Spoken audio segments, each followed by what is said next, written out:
Today we're going to be discussing Halloween Kills, which very well might be the most divisive Michael Myers movie ever made. And that's saying a lot coming from a franchise that has 2 Rob Zombie movies and Halloween Resurrection in it. But I think it might be more divisive than those movies. Now, I've seen this movie 3 times now. 2 times in Dolby Cinema, and then the 3rd time was watching the live commentary with Drum Dums and watching along. So that sort of counts, but I was more paying attention to him and people arguing in the chat and shit. But either way, I feel like I have a pretty good grasp on this movie. And generally my thoughts on movies don't change too much. It might jump up a little bit in ratings, but it never usually goes down. Unless it's Halloween 2018 after the last watch. But anyway, let me start with my experience of actually going to the theater. So I went with my friend, which was pretty cool. And we saw in Dolby Cinema, which was a must. Not only for the picture, but just to hear the score in Dolby Cinema was just amazing. It was so nice. But either way, we showed up. I was literally sitting there nervous. And I actually blamed Drum Dums for that. He was talking about when there's a new Halloween coming out, he sits in his chair and he's legit nervous in the theater. And I started thinking about that before. And it made me nervous walking in because I'm damn, I'm starting to get more and more sour on Halloween 2018 the more I watch it. And I was like, damn, this movie, if it isn't really good to me, then I don't know what I'm going to do because I'm just going to be a little disappointed and a little sad, honestly.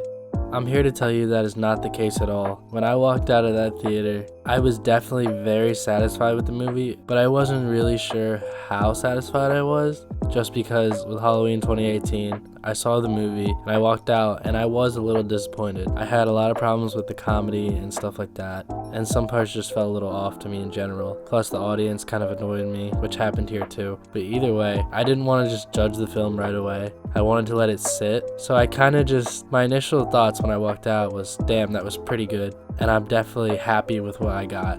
But I wasn't sure how happy I was. And I needed to let it sit and maybe see it again before I could obviously judge it fully. Especially because there was a lot going on, which people say there isn't, but there is a lot going on as a Halloween fan. Now, I was driving home in the car, and I was sitting there just trying to think of what was the worst parts of the movie to me. What was the things that I hated about the movie? Which, walking out 2018, I could easily point out a couple things that I just hated. And I tried to do that with this movie just because I wanted to compare it to 2018, obviously. And when I tried to think about things I hated, I couldn't think of a single thing. There was nothing that I hated at all. There was nothing that made me roll my eyes. There was nothing like that at all. Now, is there things that I dislike about the movie? Yes. And the things that I could think about right off the bat was I wasn't too big a fan of Big John and Little John because I didn't think it was necessary at all in the movie.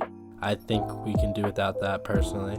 And the other thing that I wasn't too keen on would be the pacing, because I thought it was really weird. And I kind of hated at first how they didn't open with the fireman scene and with Laurie, because I was like, oh sweet, it's the same night. It's going to open like Halloween 2 from back then, and it's going to be, right where you left off. You're going to start the story right, boom, you're right in.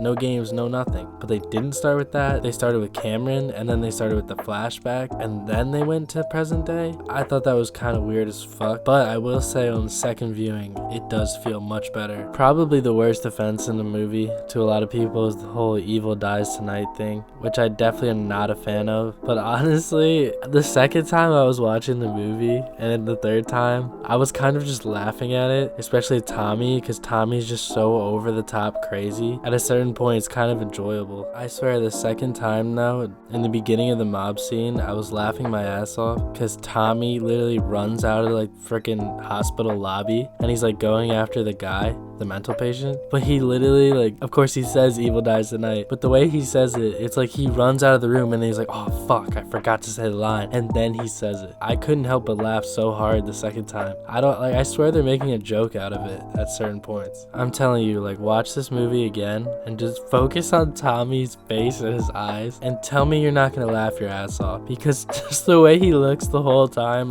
he's so traumatized and crazy that it's honestly hilarious. That kind of sounds terrible, but I mean that in a good way. Honestly, I think there's a lot to like about this movie. It feels way more brutal and dark than the last one, but at the same time, it's a lot campier and cheesier. So if you like slasher movies and you are a slasher movie fan, if you are not just a Halloween fan, if you are a slasher movie fan, then you should like this movie. You should like this movie off the kills alone. The kills alone make this movie a 5 to 6 out of 10 off the bat. And if you say otherwise, you are not a slasher movie fan, or you are not judging it to slasher movie standards, which I don't think is necessarily fair, because it is a slasher movie, which does not absolve it from being judged as a regular movie. But you can't just judge every movie the same way, especially when they're not trying to do the same things. One of the wildest criticisms I saw online for this movie was that Laurie isn't in it. Are you kidding me? Who cares? How many Laurie Michael movies do we have? And we are gonna get a Laurie Michael movie in Halloween Ends.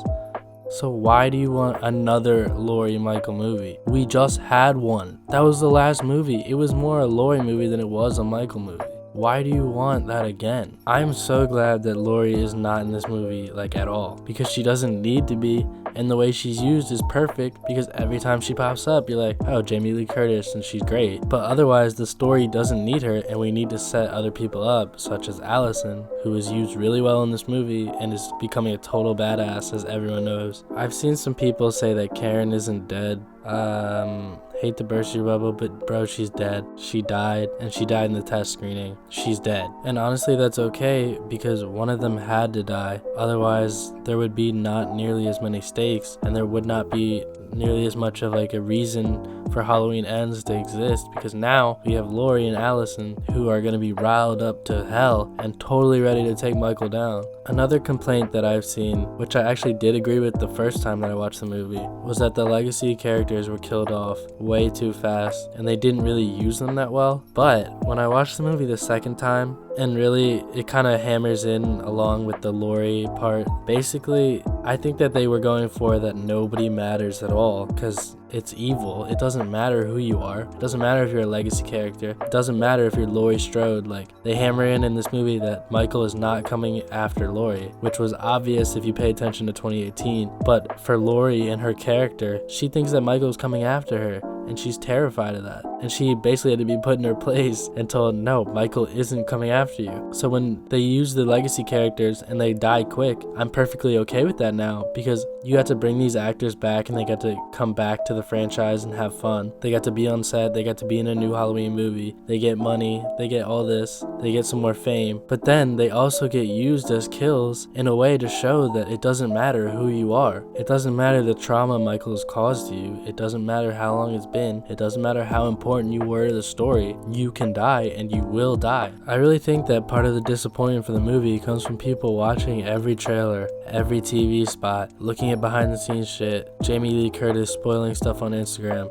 You knew the whole movie walking in. Me personally, I saw the first trailer and I realized, I was like, wow, they're clearly showing too much. And if I see more footage and more trailers, I'm gonna know everything, so why would I want you to see that? So I stopped watching trailers. I had been going to the movies, so the trailer would come on, and I ran out of the theater 2 times to avoid the final trailer, because I didn't want to know anything. And I'm glad I did, because the final trailer showed so much, including deaths of the legacy characters. The marketing for this movie, while it got the movie press and it got people in the seat, it ruined the movie for a lot of people. I'm just picturing 5 to 10 years down the line, when people are watching the movie and they don't know anything about the marketing, and literally we watched the movie, people, they were talking about this, they were saying this exact thing. You're not going to have any of that ruined for you. You're not going to know about the fireman scene. You're not going to know about the legacy characters. You're not going to know about the flashback. You're just going to walk in and it's just going to be another Halloween movie, but then you're going to come out with a flashback. You're going to come out with the fireman scene, which is easily one of the best scenes in Halloween history. You're going to come out with a bunch of legacy characters coming back out of nowhere. You're going to come out with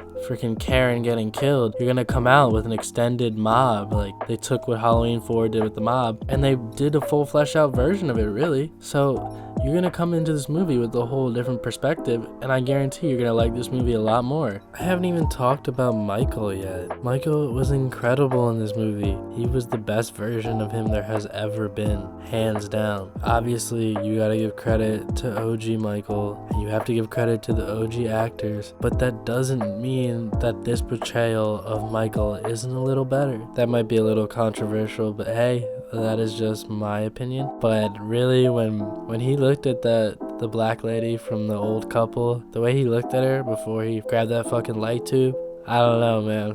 That was perfection. This movie feels like you have a Rob Zombie-esque Myers and a John Carpenter-esque Halloween world in modern day. Myers in this movie was pure rage. This man was on a mission. He was done when he got burned alive somewhat burned alive at the end of the last movie. That shit pissed him off, man. He is done. I mean, shit, let's just talk about the fucking fireman scene. Everyone loves it because it's amazing. The way that goddamn gun cabinet fucking shit rolls up, oh my god, incredible. He just pops out of nowhere. If I was that firefighter, I probably would have died of shock before Myers just killed me. The way he walks out of that damn house with it on fire is a top 5 Michael Myers scene ever, just period. I'm literally sitting there in the theater and like, even though you know it's coming, you've seen it in the trailers, including most of it in the fucking trailers, it's still amazing. You're like, I was sitting there and the way he like just stretches a little bit and gets ready to do it and the firefighters are getting ready, oh my god, it's perfection. I'm literally sitting there in my chair and I'm like, I'm getting ready too. Like, I'm literally sitting there getting mentally ready. I stretched a little bit too in the theater. And the one damn firefighter who's just trying to hose him down and it's clearly not working, but he just keeps going. That shit is so funny. And I honestly thought that was funny because a lot of people consider that a complaint of the movie, that he was acting stupid and just characters do stupid things in general. But I'm like, have you seen the slasher movie before? Not that it couldn't be a valid complaint, but if you've seen any old slasher or old horror movies in general, there's plenty of scenes of people just standing still. They don't even try to do anything when they get killed. So as a fan of old horror movies and slasher movies, that doesn't bother me at all, and it shouldn't bother you. That is, of course, if you're judging it on the movie's terms and on slasher movie terms, which, spoiler alert, you should be because it's a slasher movie. I think this is a movie that needs to be seen twice just because the pacing and your expectations, especially for a Halloween fan. My expectations going into that movie, I was so hyped for that movie and I had waited so long. So like, obviously my perception's gonna be a little changed and I'm gonna probably be more critical, at least in my case. I'm not gonna sit there and just be like, oh my god, it's amazing because it's Halloween. No, like, I was so hyped, so I was more critical personally. When you're watching the movie a second time, that pacing is fire because you are just having a great time and you're just watching the movie. When I rewatch Halloween 2018, I'm sitting there, I'm like, oh, you literally know what's gonna happen. You're just waiting for Michael to break out. You're waiting for Michael to get the mask. You're literally waiting for the third act of the movie. That's what you're waiting for when you watch Halloween 2018. With this movie, you're getting it all up front, you're getting it all in the middle, and you're getting it all in the end. Now, that might make the pacing a little weird, but when you're rewatching that movie and you're having a fucking blast the entire time, because it's like, oh damn, there's barely any fucking slow parts. Besides, you could say the mental patient part, sure, you can say that's slow, but that's only, if you time that, I actually checked myself, it is no more than about 15 minutes with other scenes sprinkled in. So it is not even nearly as long as people seem to make it out to be, considering how that's only, there's still like an hour and 20 plus of the movie left. So I'm completely fine with that. I beg of you to watch it again if you had problems with the pacing and you've only seen it one time. I beg you to watch it again if you've seen it one time in general, please. But geez, I really recommend watching it again because I felt very differently about the pacing on my second viewing than I did on the first viewing. Now let's talk about what everyone is going crazy over, and rightly so, which would be the flashback scenes. They were done incredibly. Everything from the lighting to the dude playing Michael Myers in 78, the mask, which might have been a little too clean, but whatever, it still looked amazing. The dialogue, it was perfect. Everything was perfect. The only problem I have with any of the flashback scenes at all is just that I think that Michael was a little too brutal just in the way that he like popped down that guy. I think he was a little too much like modern day Myers and less close to 78 Myers right when he was doing that. But either way, I think the scenes were great. Really, the flashback sequences deserve all the praise they get, and I saw some people saying they wanted a whole movie in that, which might take away from the magic, but I do think it would be really cool just to have it like as an aside, not even as like, oh, you have to follow this, which obviously that doesn't matter in Halloween anymore because of some crazy timeline jumbo. But yeah, all in all, I could probably talk way longer about this movie, and there's a lot of stuff I did not even touch on yet, but honestly we're getting long enough, so I'm just gonna end it here for real. But I just want to say that this is probably my favorite Halloween sequel, if not second favorite, then third favorite. Like, it is very close. It is up there. This is definitely not the only video I'll be doing on Halloween Kills at all, or Halloween, so definitely stay tuned for more thoughts. But I just want to get this shit out there right now as the movie's still fresh. You know how it is. But anyway, thanks for watching, and like, comment, subscribe, all that jazz. You know how it is.